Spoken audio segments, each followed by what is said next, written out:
Hello and welcome to Readers of Buzz. I'm Bryan Talbot and I do graphic novels, and I'm going to take you through the process that I usually go through when I'm creating one. So see what you think. Back to the drawing board.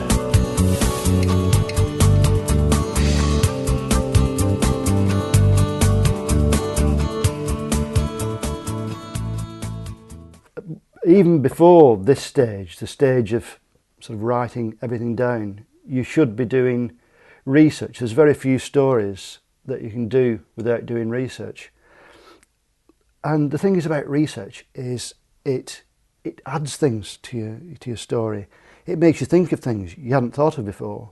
Why don't you think, oh, hey, that's really cool, I can put that in. Yeah, I can work that into the book. And these books over there, they're the reference books and research books I'm using for Granville at the moment. You know, the books on old Paris, because it's set in like a fin de siècle Paris steampunk version. There's books on Victorian inventions, there's, you know, things like that. So yeah, I can't stress the importance of doing research highly enough.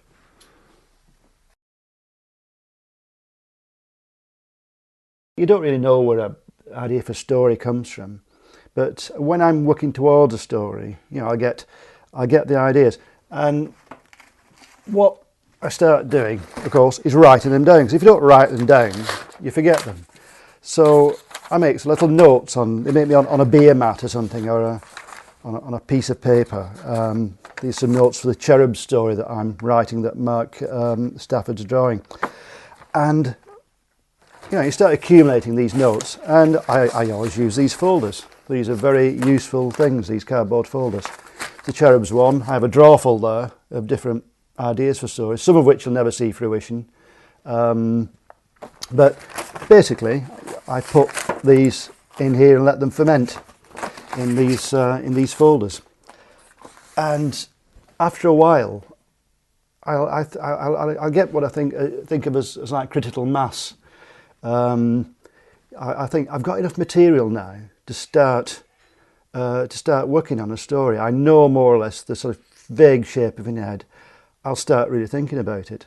So the next thing I do is some people call these mind maps, which is a bit of a silly name for them, but basically you start making notes, start writing down your ideas for different scenes, different characters, whatever, and then you start connecting them. You know, I'll write one and think, well, he relates to this character over here.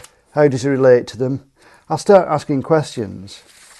Yeah, you know, here's a good one. You know, how does he know that this? How's the recording? Whatever in the story. You start asking yourself questions, then you start answering them. Like, oh yeah, he's got that because of this reason, whatever. So this is just a way of making connections. You could say, well, I have this character here, he's called Fred, and in the story he has to end up, there's a house he has to go to, so he has to get to that house, but what happens here? What happens in the way? Because he lives in the country, and there's a river in between. You know, so river, how does he cross the river? Is there a bridge? So you can start making notes to yourself. And does he meet anybody? You're asking yourself questions and answering them. And a lot of this story thing is, is problem solving. You're going to go next, and this is what I do at least, to structuring the story. Now, I've actually got three different examples of this. This is I've just finished writing the script for the second graphic novel in the Granville series, and this was the structure for it. Now look at it; it's a bit of a mess, isn't it? It's a real mess, but I can understand it, so it's close enough for me. And what it is, it's the different scenes listed one after each other. The numbers here correspond to about the number of pages that I estimate that it'll take for him to do this, you know, do that. You know, this scene, I thought it took 2 pages for the first bit, 4 pages for the rest. And the thing is with the structure, I mean, you're not stuck with it. In fact, you shouldn't be. You go through different drafts until you get it right. That's the idea. But you can look, see I've made this thing, day 1, you know, day 2, day 3, so I know that's, you know, night there, morning here, day 4, day 5, etc. And basically you write the scenes one after each other, and it's like building a wall. These are your building bricks. This is the structure for cherubs. You can see it's slightly different layout. This is because I'd rather like it if we could run this in 4 different comics first. So I've split it into 4 parts with about 24, 25 pages in each part. But you can see these are the different scenes. Here, they follow each other. These refer to the number of pages that I think that these scenes will take up. This monster here is the structure for the graphic novel that I did, which was called Heart of Empire, which was a 320-page graphic novel. You can see it's quite complicated. And this structure took a long while to build. I think this was about the 6th draft of it, which means I had to do this about 6 times before I got it right. Because in each time, and you can see I'm even doing it here on the last one, I'm moving one scene to another piece. I'm moving them round, swapping them round, trying to get the right order to tell these scenes in. You can see the page numbers here. Now the advantage of doing it like this is that you can see the whole book in front of you at a glance. You can see it. You can see where the action builds up, where it subsides. You can build up to a climax, and you can foreshadow things.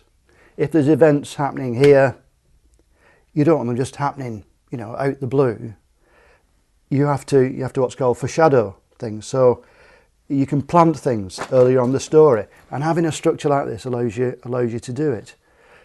Say for example, somewhere around here, somebody has to walk into a room and say, pick up a gun that's on the table, right? Like that. There you go. Gun on the table, pick it up. Well, if you've got a scene down here and we're in that room, nobody's been in there since, and the gun isn't on the table, you see, you can look at this and go, yeah, right, make a note here, put the gun on the table. And you can follow things, you know, you can can go, this character appears here, here,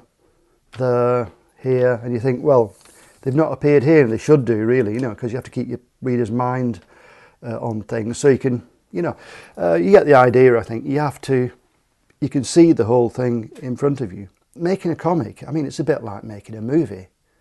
You know, you can't just start making it and end up having drawn 20-odd pages and you find you're down a blind alley. You know, you just can't afford that time. With a comic, you're the director, you're the actors, you're the costume designer, the set designer, the lighting engineer, you're even the gaffer and the best boy, you know, you're all the different bits.